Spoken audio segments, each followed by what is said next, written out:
Muy bien, la semana pasada hemos iniciado todo este año que vamos a estar en el libro de Génesis. Génesis desde el capítulo 1, obviamente hasta el capítulo 50. Son 50 capítulos que vamos a intentar abordar durante todo este año. Con esto usted pueda tener un panorama mucho más amplio de las bases cristianas, de las bases del creyente.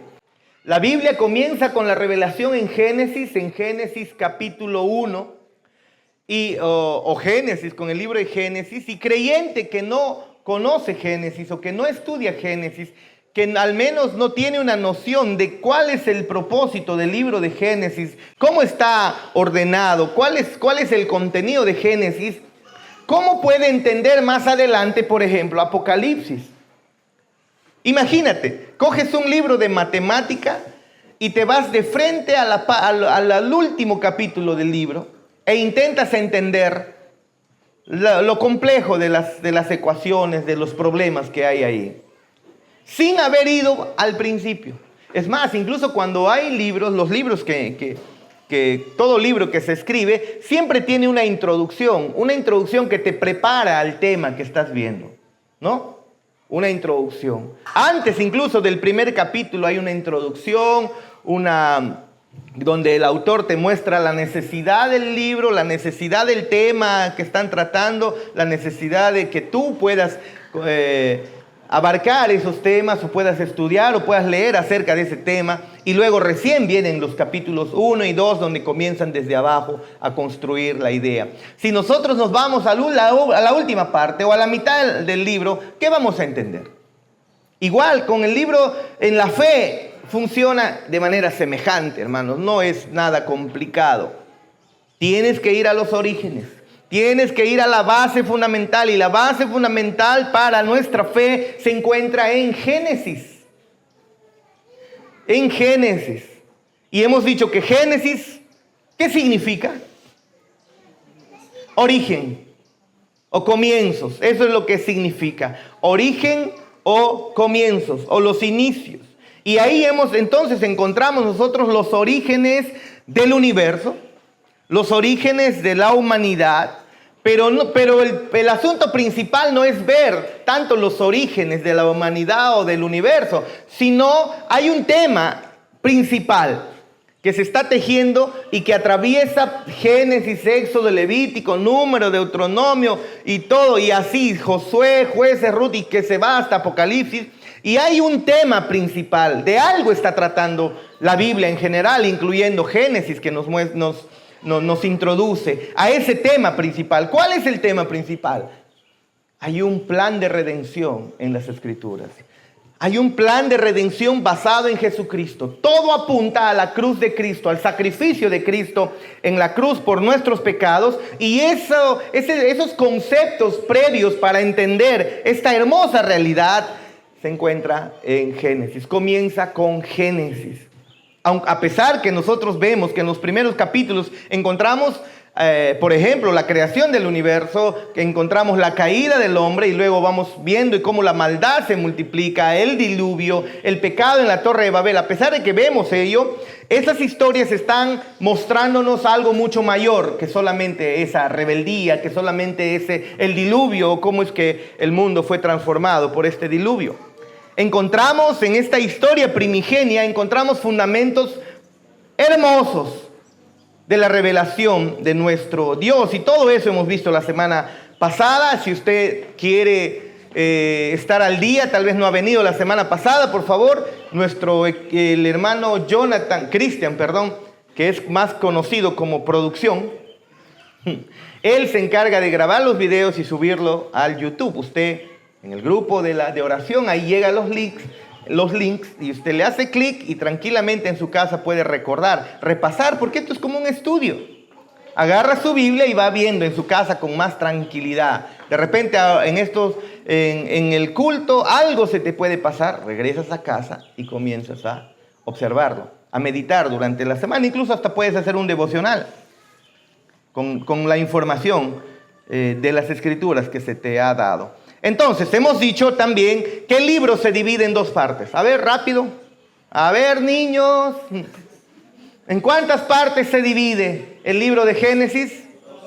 Excelente, en 2 mitades. La primera mitad va del capítulo al 11. Al 11. ¿A dónde iba a decir? Al 11, ya les di la respuesta. Del capítulo 1 al capítulo 11, ¿de qué trata? Justamente eso, de los orígenes, ¿no? La creación del universo, la creación del hombre y cómo es que la maldad llegó al hombre. Cómo es que se distorsionó esta creación debido al pecado. Eso hemos visto. Y luego del capítulo 12 al capítulo 50, ¿de qué trata? 4 personajes principales. Abraham, Isaac, Jacob y José. 4 personajes, 4 patriarcas. Y eso vamos a ir observando.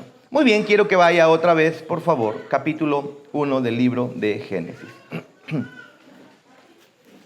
Estamos leyendo la Reina Valera, pero en la versión de Biblia de las Américas dice: en el principio Dios. En el principio Dios, y esa es la versión que más me agrada. Pero yo sé que como todos tienen aquí Reina Valera, vamos a leerlo en Reina Valera, ¿sí? La Reina Valera y la King James también dice lo mismo: en el principio Dios. Pero vamos a leer en la Reina Valera haciendo esa aclaración, ¿sí? En el principio creó Dios los cielos y la tierra estaba desordenada y vacía. Y las tinieblas estaban sobre la faz del abismo, y el Espíritu de Dios se movía sobre la faz de las aguas. Si te das cuenta, en estos 2 primeros versículos del libro, nos ponen cara a cara, como decíamos la semana pasada, a la realidad última. ¿Y quién es la realidad última? Dios. Él es. No es nada de extrañar que el libro de la revelación de Dios comienza con un personaje principal, y ese personaje principal no es Adán, no es Abraham, Isaac, Jacob o cualquier otro personaje. No es un ser humano. La primera persona que aparece ahí y que el libro nos demuestra es la persona más importante, es el personaje principal, el protagonista de toda la historia es Dios.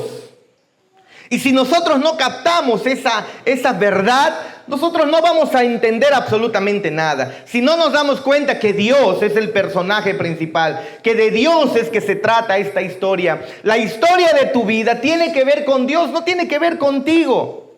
Las ganancias que puedas tener, las pérdidas que puedas tener, las alegrías que puedan llegar a tu vida y las tragedias que puedan llegar a tu vida, no se trata de ti.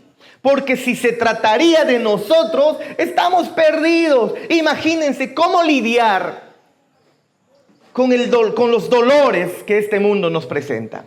Cómo lidiar con las tragedias que este mundo presenta. Claro, a nosotros nos gusta lidiar con el gozo, con la alegría, con la satisfacción, con los logros, con el éxito. Pero ¿cómo lidiar con las pérdidas? ¿Cómo lidiar con el corazón atribulado? Si es que realmente se trata de nosotros, no tenemos esperanza. Pero si entendemos que en medio de nuestro sufrimiento hay un plan mayor, hay una realidad mayor, hay un Dios que es el personaje principal, y lo que te está ocurriendo no tiene que ver contigo, sino tiene que ver con Él, entonces hay esperanza, si te das cuenta.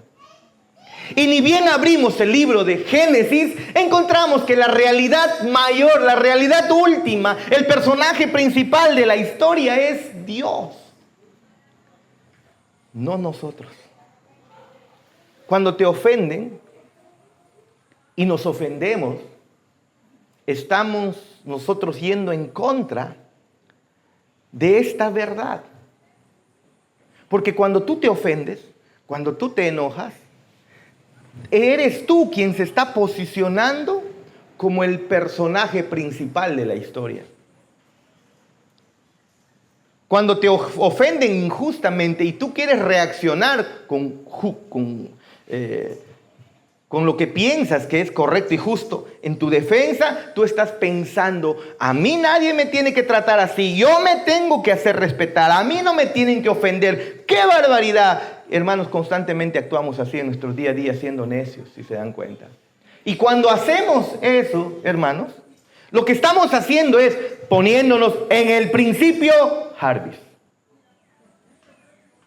En el principio Joshua.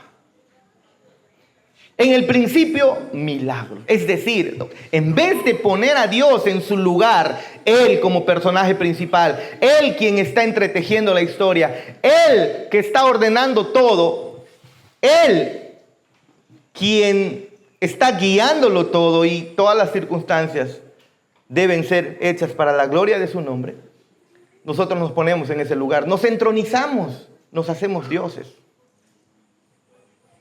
¿Te has dado cuenta de eso? Esto tiene implicaciones maravillosas, que si lo podemos entender, entonces nuestro corazón es cada vez más liberado. Viene un familiar y te manda a rodar. Y tú dices, pero no le he hecho nada, ya me ofendí con él. Pero cuando entiendes, no, tú no eres el personaje principal. Tú no tienes por qué reaccionar de esa manera, porque al final es Dios quien está orquestándolo todo y te preguntas entonces, Señor, ¿cómo quieres que reaccione ante esta injusticia que me están haciendo? Y la respuesta siempre viene, reacciona dándome gloria y honra. ¿Y cómo le damos gloria y honra al Señor? Pareciéndonos a Cristo. Cristo perdonó, Cristo no despotricó, Cristo no se le fue la ira y dijo, malditos, los voy a matar. ¿Quién se han creído ustedes? Él no hizo eso. Siendo el Hijo de Dios, siendo el eterno Hijo de Dios, recibió la humillación en silencio. De tal manera que incluso en el momento de su muerte dijo, perdónalos porque no saben lo que hacen. Increíble, hermanos. ¿Por qué? Porque no se trata de nosotros. Cuando se trata de nosotros, agárrenme que ahí voy. A mí no me la van a hacer. ¿Quién se ha creído? A mí no me van a ultrajar. A mí, ¿quién se ha creído? Y entonces el perdonar es difícil cuando estamos entronizados. Ahora, no estoy diciendo esto para acusarte. Estoy mostrando la realidad de cada ser humano. No es solamente tu problema, el problema de no perdonar. También es mi problema. No sé, se me viene a la mente una canción medio rara. No es mi problema, es tu problema, algo así. No sé por qué. Teo tiene la culpa.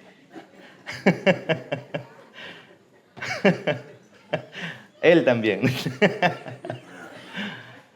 Hermanos, eso es cuando nosotros no vemos que las Escrituras nos presentan al personaje principal de esta historia, tú sufres mucho. Porque entonces tú quieres un príncipe azul como esposo. Y cuando tu esposo es un sapo panzón que croa duro, te enojas porque piensas que se trata de ti. Se supone que la vida tenía que ser para mí maravillosa. No, no se trata de ti. Se trata de Él. Y cómo a través de tu vida puedes darle la gloria a Él. ¿Se dan cuenta? Muy bien, entonces no es de extrañar que el protagonista, al abrir las Escrituras, el protagonista de las Escrituras sea ¿quién? Dios. Dios entonces es la realidad última, el único Dios verdadero. Inscríbase a su discipulado, recién hemos iniciado, por favor, los jueves a las 8 de la noche en la casa de la hermana Celia. Esa realidad es la que debería ser el ámbito consciente de todas nuestras experiencias, hermanos. Y esa es una de las grandes lecciones que nosotros aprendemos al abordar este pasaje. Así que lo primero que vamos a ver aquí es que los cristianos, Por ejemplo, los cristianos reconocen que Dios es el creador de los cielos y de la tierra. Nosotros sabemos que Dios ha creado todo lo que existe. Dios es el creador de la materia, Dios es el creador del espacio, Dios es el creador del tiempo. Y hermanos, eso está clarísimo en Génesis. Abre Génesis, comienza en el principio, en el inicio del tiempo. Dios creó, en ese momento creó. Él fue el que trajo a la existencia. ¿Qué cosa? Los cielos y la tierra, el espacio y la materia. Maravilloso. Maravilloso. En unas cuantas palabras, creo que son, si mal no recuerdo, unas 10 palabras. En el principio, bueno, con todo el versículo 1 creo que son como 10 palabras, hasta el versículo 3 son como 67, 66, 65 palabras, dependiendo de la versión que tú tengas. Pero increíble que en unas cuantas palabras se nos muestra cantidad de información donde los científicos ya tienen que venir a ver y desdoblar, y hasta ahora no lo pueden hacer en su totalidad, ni creo que lo puedan hacer. Hasta que lleguemos delante de la presencia del Señor y Él nos lo muestre, si es que es necesario, cómo es que lo hizo. Pero nosotros los creyentes reconocemos que Dios es el creador de los cielos y de la tierra. Nosotros sabemos muy bien eso. Y eso es lo que muestra estos primeros versículos. ¿Ve? Ahora, en el versículo 1 tenemos esa declaración maravillosa, esa declaración cuádruple acerca de Dios y del mundo. En el principio creó Dios los cielos y la tierra. Maravilloso, ¿no? Simples palabras, gloriosas palabras, pero estas simples palabras están llenas de muchísima verdad espiritual. Por eso les dije, no vamos a salir de Génesis capítulo 1, así que si no hiciste la tarea en esta semana, tu niño, por favor, esta semana vas a ir. Si no, en chapita te vas a sentar. 4 cosas en particular en esta pequeña frase en esta pequeña oración que nosotros tenemos aquí enfrente. Ahora, si tú compares, hermanos, el libro de Génesis o estas palabras del libro de Génesis que nos explican el relato de la creación y comparas con relatos de la creación temprana en la historia de la humanidad, como por ejemplo relatos babilónicos o de culturas cercanas a Israel, tú vas a encontrar que esos relatos de babilónicos y relatos de culturas y pueblos cercanos a Israel son muy elaborados. Son muy alegóricos y son muy floridos, están muy adornados. Comienza a investigar, comienza a revisar y te vas a dar cuenta que es así. Pero el relato completo de la creación escrito aquí en Génesis 1, en estas primeras palabras, solamente utiliza unas cuantitas palabras suficiente para mostrarnos la realidad última, quién es Dios, el accionar de Dios creando el universo soberanamente. Increíble. Pequeñas palabras. En el principio, Dios creó los cielos y la tierra. Suficiente. Compara tú con las otras explicaciones del mundo. Compara nomás con la explicación inca respecto a cómo es que nacieron los incas. Ay, miren cómo una explicación florida, una explicación mitológica encuentras, que en el cerro Guanacaure, Manco Cápac con Mamaoclio salieron del lago Titicaca y se enrumbaron al cerro Guanacaure, y en el cerro Guanacaure se hundió su vara. Usted sabe la historia, no sé si cuántos años ya que salí del colegio, tal vez esté recordando mal. ¿Está bien? Ahí está, certificado, está bien. Y entonces, hermanos, usted sabe bien, y ese relato en el libro Escuela Nueva, me acuerdo que lo leí por primera vez. La Escuela Nueva, ¿no? Los que se acuerdan de la Escuela Nueva, son libros que regalaba el Estado, allá cuando los dinosaurios todavía existían. Y hermanos, es un relato complejo, bastante mitología, muy fantasioso. Compara los relatos de otras culturas respecto al relato, con respecto a la creación, y compáralo con el Génesis. El Génesis es preciso, el Génesis estos primeros versículos es exacto, y en pequeñas palabras, simples, encontramos una profundidad maravillosa comparada a las otras culturas. ¿Te imaginas? el Cerro Guanacaure, ¿no? Claro, más adelante podemos observar mucho más acerca de esta manera tonta, absurda y muchas veces fantasiosa que encontramos en otros pueblos. Pero 4 cosas que me gustaría ver en este primer versículo. En primer lugar, el autor. Vean ustedes. El autor, la fuente y la causa de la creación, Génesis 1:1, ¿quién es? Dios. Observe la frase aquí que encontramos, y especialmente en la versión que me encanta mucho, la Biblia de las Américas, dice, en el principio Dios. El comentarista Matthew Henry dice lo siguiente al respecto. El primer versículo de la Biblia nos da un conocimiento seguro y mejor, más satisfactorio y útil del origen del universo que todos los volúmenes de los filósofos. Puedes juntar todos los filósofos hablando acerca de la creación o hablando acerca de la existencia de la materia, de la existencia de la humanidad, y tú lo que vas a encontrar es que no tiene punto de comparación con la narrativa de las Escrituras.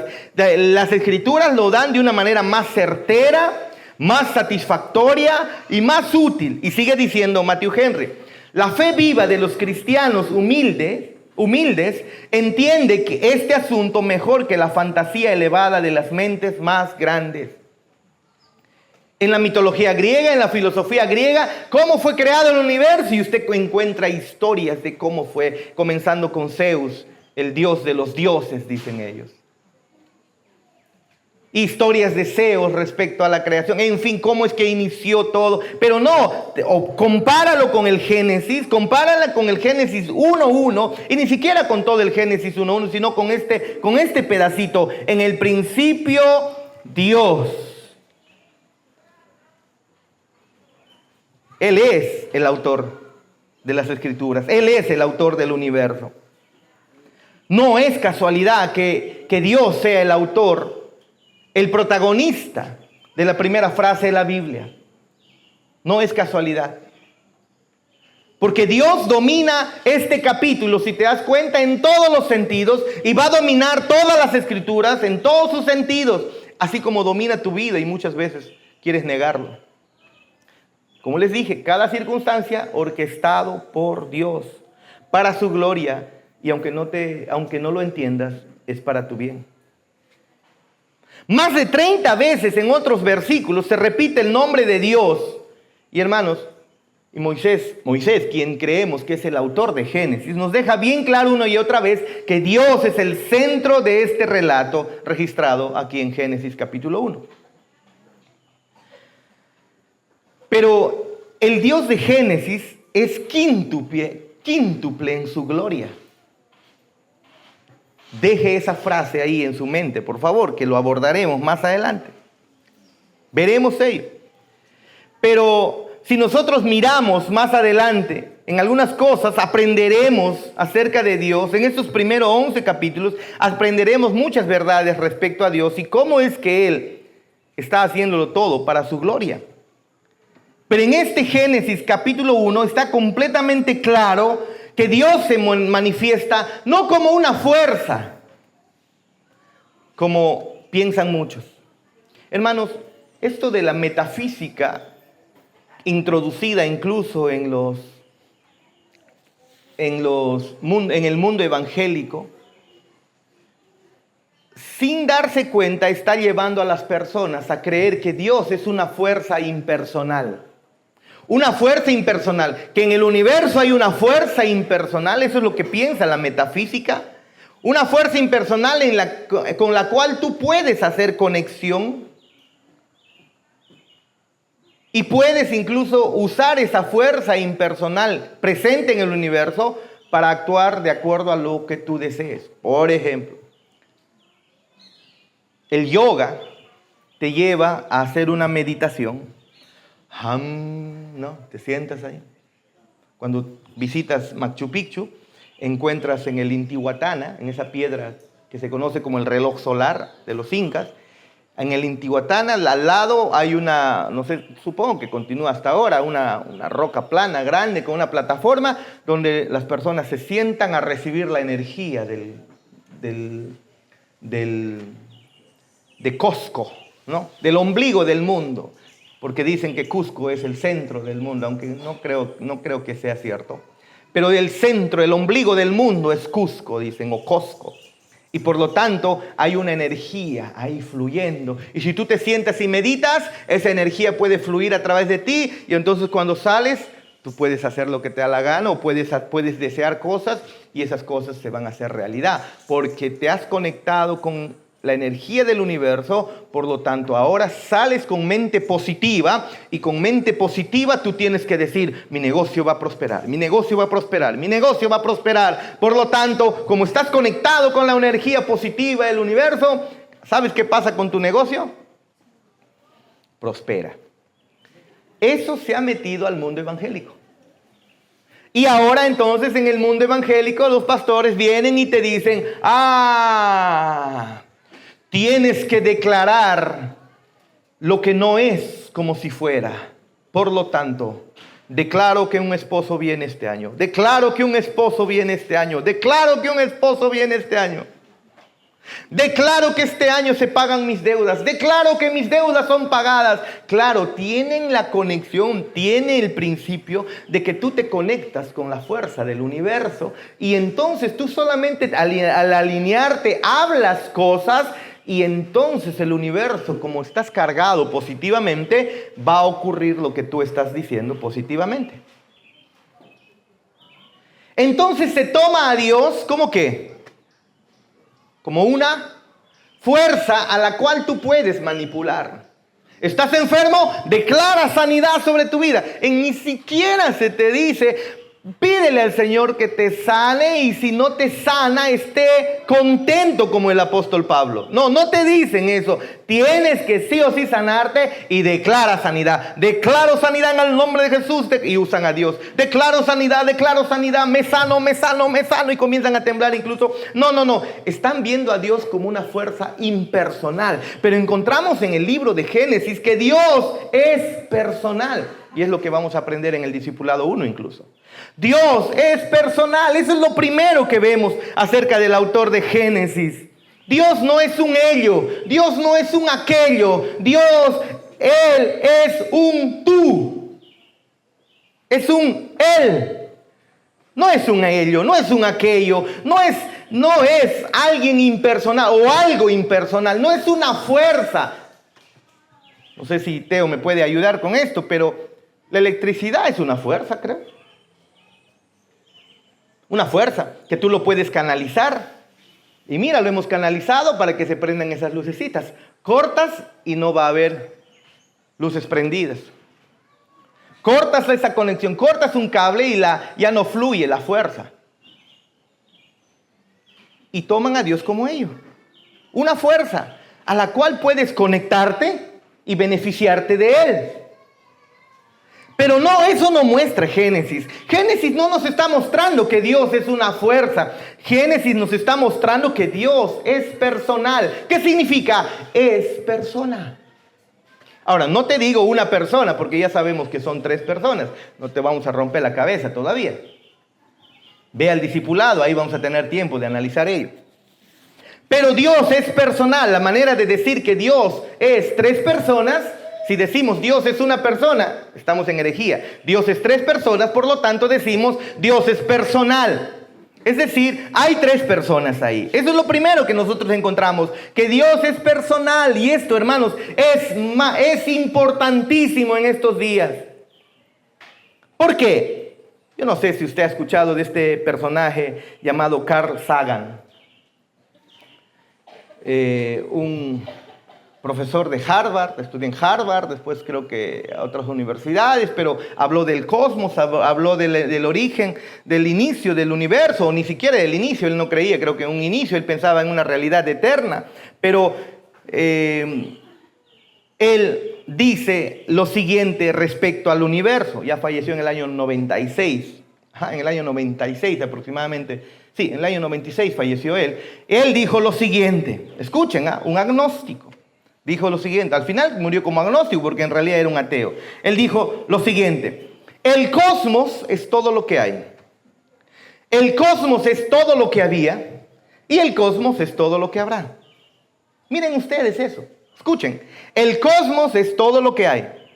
El cosmos es todo lo que había, o sea, eterno, y el cosmos es todo lo que habrá. Está hablando de que el cosmos como una eternidad. ¿Se dan cuenta? Es una declaración de que lo único fuera de nuestra experiencia humana en este universo es un orden creado impersonal. ¿Ve? Un orden establecido, pero este orden establecido es una fuerza impersonal. Si es que eso es así, si solamente es una fuerza, ¿qué le importas tú a la electricidad que es una fuerza? ¿Qué le importas tú al viento que es una fuerza? ¿Qué le importas tú a la energía que si la energía es una fuerza? ¿Qué le importas tú? No nos dice eso Génesis. Génesis nos muestra que es personal. Y si es personal, las personas tienden a relacionarse. Las personas por naturaleza se relacionan, por la naturaleza son empáticas, salvo que tengan un problema psicológico, salvo que tengan un problema psicológico o de psiquiátrico completamente delicado, las personas no se preocupan por otras personas. Cuando ven sufriendo a alguien, pasan de largo como si nada pasaría. Tú sabes que una persona está mal cuando no le importa y no tiene empatía con los demás. Pero por lo general las personas son sociables, son empáticas. Las personas se acercan a otras personas, ayudan a otras personas, tienen empatía con otras personas. Pero si el universo es si todo este orden que nosotros tenemos en el universo fue traído a través de una fuerza, es algo impersonal, entonces ¿cómo se va a preocupar por nosotros? Estamos perdidos. Si es una fuerza, ¿qué le importa a la fuerza tu futuro? Y eso no es lo que las Escrituras muestran. A las Escrituras nos muestran las Escrituras que este Dios que es personal, le importas tú y trabaja para su gloria, pero para tu beneficio. La energía no es así. ¿Qué le importa a la fuerza tu futuro? ¿Qué le importa tu presencia en la tierra? ¿O qué le importa tu pasado? No tenemos una relación nosotros personal con una fuerza. Simplemente la fuerza está ahí. Y Dios no es una fuerza.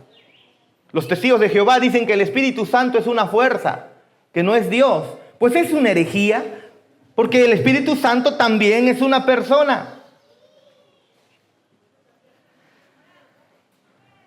Y entonces los secularistas modernos, los ateos, piensan que la creación narrada en Génesis es un mito. Claro, es que tienen en mente en realidad los muchos relatos de la creación del universo que tienen las muchas otras culturas fantasiosas, absurdas, tontas. ¿Usted sabía que en el pasado pensaban que la tierra estaba cargada por tortugas gigantes?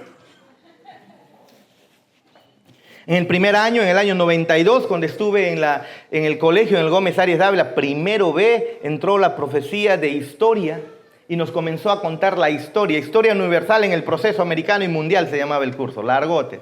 También lo llevaste seguro. Y en medio de ello nos comenzó a contar cómo los orígenes del hombre, ¿no? Y dentro de los orígenes del hombre me acuerdo claramente que había una explicación de que en el pasado se creía que la tierra, imagínense la tierra, estaba sostenido sobre una tortuga gigante. ¿Se acuerdan? Eso se pensaba en el pasado.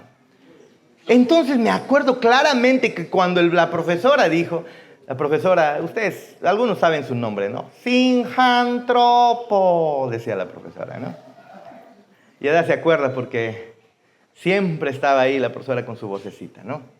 Pero esta profesora, cuando dijo eso, mi mente rápidamente, ¿qué? Dijo, yo estaba de travieso molestando a alguien y dijo que una tortuga grande estaba cargando el planeta.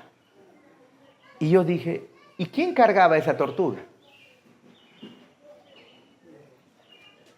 Y luego, ¿y quién cargaba a esa otra tortuga? O a ese otro ser que está cargando debajo. En la mitología griega, el planeta es cargado por Atlas, ¿no? Un hombre cargando sobre ¿no? Aquí encima, sobre su cuello, el mundo. ¿Y quién cargaba a Atlas?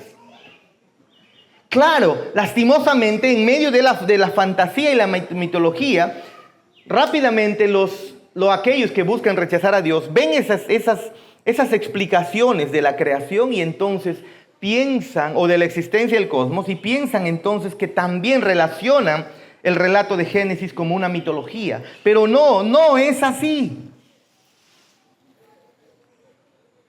Porque a pesar de que intenten explicar de muchas maneras cómo es que el universo ha venido, quedan raquíticos al mostrar con el relato de Génesis que es tan directo, tan certero, tan exacto.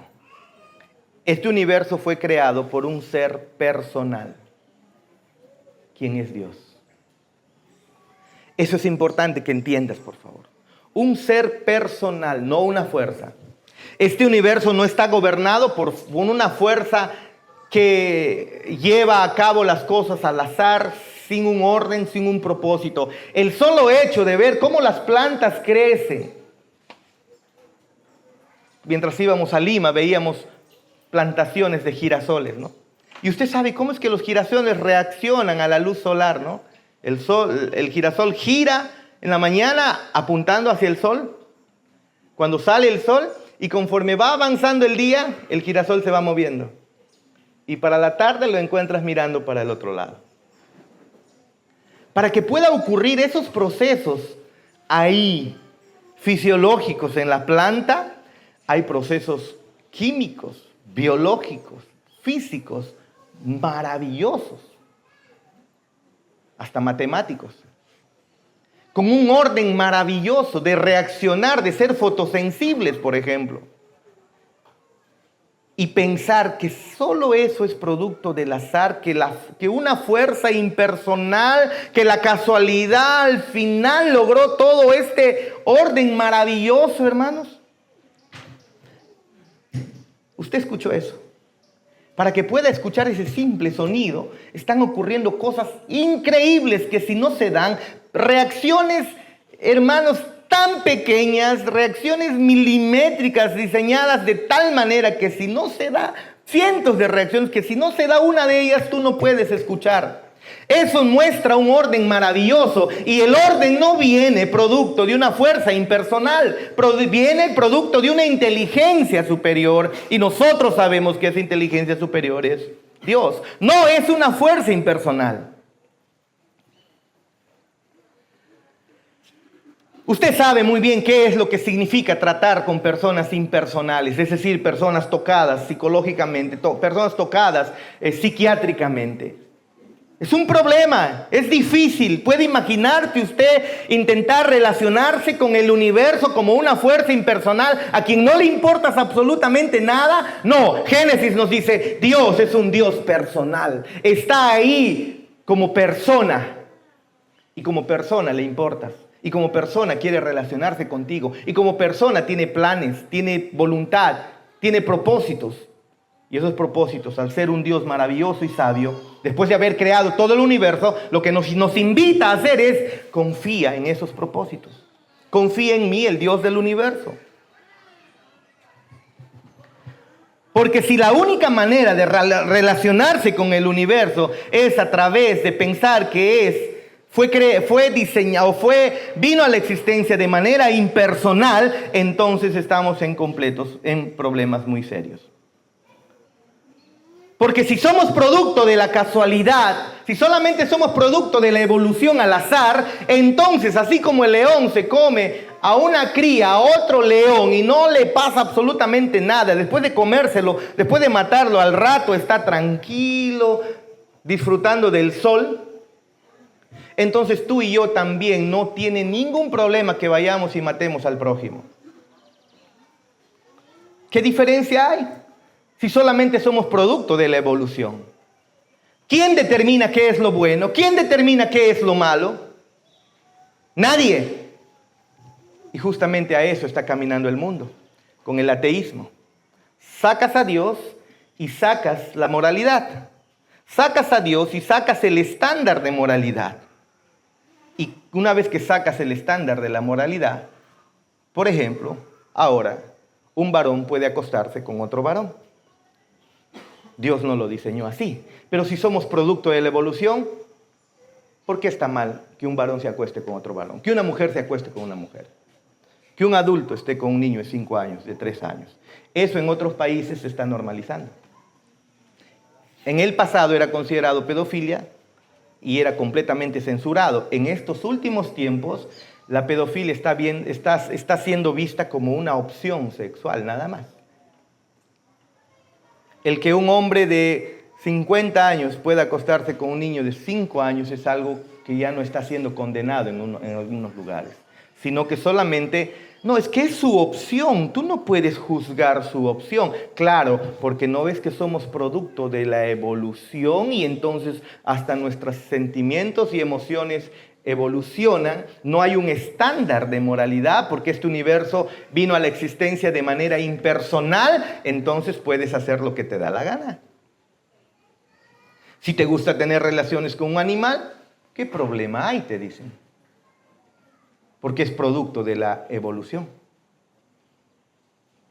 ¿Te das cuenta que Génesis 1:1 nos habla de una realidad maravillosa? Es un Dios personal, creador de todo, con diseño, con inteligencia. Y si es un Dios personal, las personas se relacionan, son empáticas, se preocupan, tienen metas, tienen planes. Ese es nuestro Dios y Génesis nos lo muestra. Inequívocamente Génesis nos muestra que Dios es un Dios personal. En el principio creó Dios, o Dios creó. Ahora, interesante que a lo largo del libro de Génesis no se menciona a otro Dios y Moisés lo tiene bien claro, que no lo hace. Excepto en una historia, y eso subraya la verdad de que Moisés quiere que entendamos que el único Dios, creador del cielo y la tierra y de todo lo que en ello hay en el universo, es el único Dios que existe. El Dios de Israel, el Dios de Abraham, el Dios de Isaac, el Dios de Jacob, Él es el que creó absolutamente todo y Él es el único Dios que existe, nos muestra Moisés. Quiere que lo sepas, quiere que lo entiendas. Así comienza la revelación de Dios. Ahí es donde comienza la revelación de Dios. Necesitas entender que hay un Dios en el universo, todopoderoso, creador de todo cuanto existe. Y si es creador de todo lo que existe, es superior a ti. Y es personal, no es una fuerza. Tiembla. Tiembla.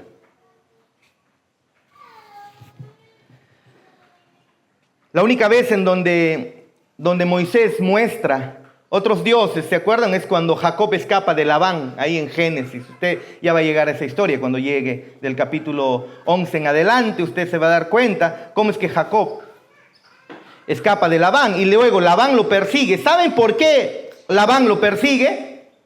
Porque le han robado a algunos dioses. Moisés es bien inteligente porque Moisés presenta por primera vez a otros dioses y dice, pero de manera burlona, dice, ¿por qué Labán persigue? Porque a Labán le habían robado sus dioses.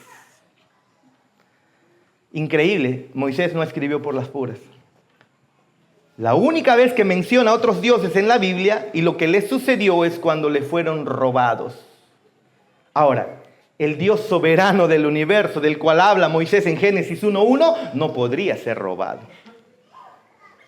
¿Por qué son robados esos dioses? Porque son dioses inventados en la mente. No existen más dioses. No hay Dios fuera de Dios, nos está diciendo Moisés con esa historia. ¿Cómo es que tú puedes robar a un Dios? Solo si lo inventaste en tu mente y le dijiste, esto es Dios, por lo tanto lo robo. Pero el Dios del universo, el Dios de Génesis, no puede ser robado. Él lo creó todo. Nadie puede con él. Y por eso Moisés se burla de los otros dioses. Al momento de describirlos, él se burla. Lo siguiente que muestra este capítulo, este versículo, estos primeros versículos o capítulos del Génesis, es que los caminos de Dios son perfectos, hermano. Esa es la otra verdad que nos muestra Génesis. Los caminos de Dios son perfectos. Por ejemplo, cuando Dios expulsa a los habitantes, a Adán y Eva del jardín, cuando Dios muestra el cataclismo del diluvio, cuando Dios muestra la expulsión y la propagación, la dispersión de toda la tierra en la Torre de Babel, nos recuerda que Dios toma muy en cuenta el pecado. El pecado no lo toma a la ligera. El pecado es algo que Dios aborrece y por eso coge a Adán y Eva y los expulsa del jardín del Edén.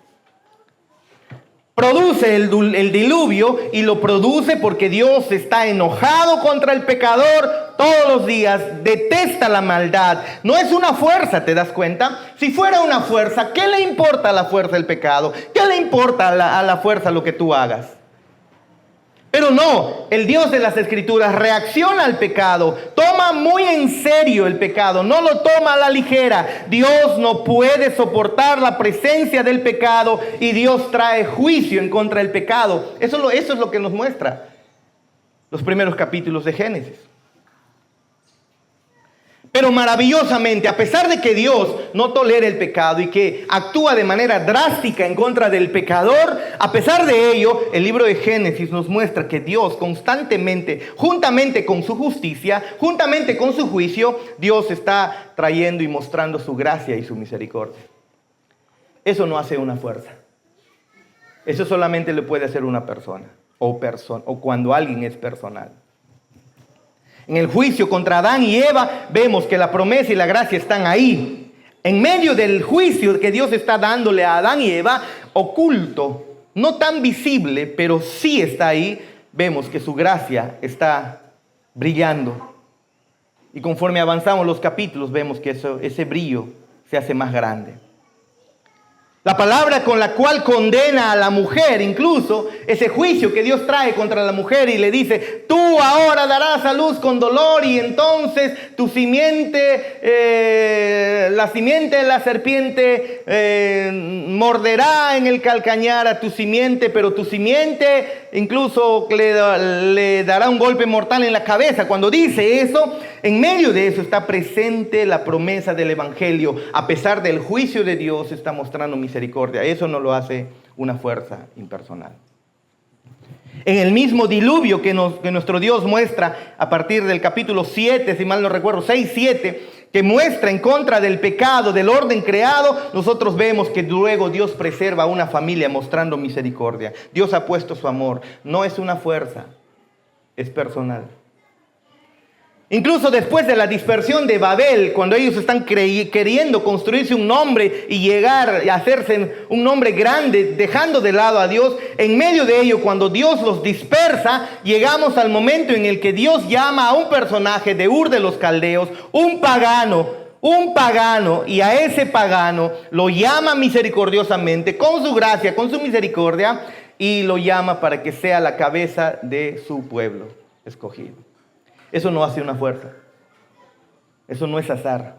Así que una y otra vez estamos viendo en Génesis que en medio de su juicio Él muestra gracia. Así que Él es justo, Él es santo, Él es implacable, pero a la misma vez Él es amoroso. Y que ninguno de sus atributos se enfatiza a expensas del otro. Él siempre muestra sus atributos. De tal manera que no va a ir en contra de sus otros atributos. No, pastor, Dios es amor y Dios me va a perdonar así de fácil. Yo le oro al Señor y cuando paso por la iglesia y me persigno, si no vengo a la iglesia y lo que sea, vengo a la iglesia bíblica, gracia y verdad. Y entonces no necesito alejarme de mi pecado, solo necesito estar bien porque Él, de alguna manera, una vez que yo muera, yo voy a estar en el cielo. Ese no es el Dios de las Escrituras. El Dios de las Escrituras no es alguien que pasa por alto su santidad para solo mostrarte amor. El Dios de las Escrituras es un ser personal que muestra su santidad, su justicia, su amor, su misericordia, sin ir en contra de ninguno de sus atributos. Y Génesis abre y nos está mostrando eso. Acá en Tingo María me enteré tristemente que los musulmanes ya están predicando y están consiguiendo adeptos. Algunos de forma bromista dijeron, tengan cuidado con las bombas, ¿no? Pero hay musulmanes en Tingo María. Pero ¿conoces tú la teología musulmana ortodoxa?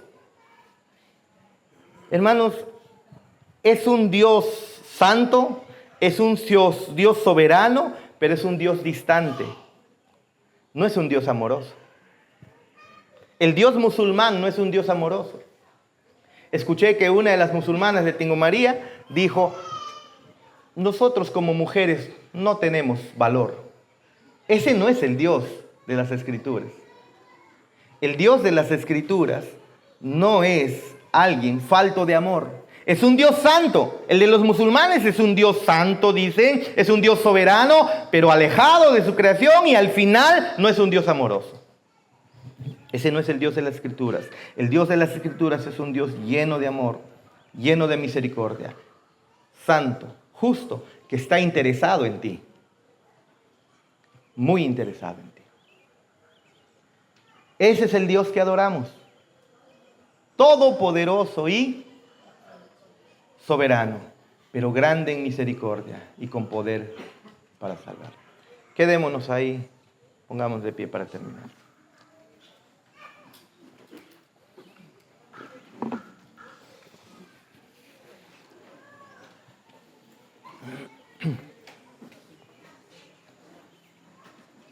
Pastor, pero yo quería que me hables acerca de mis problemas.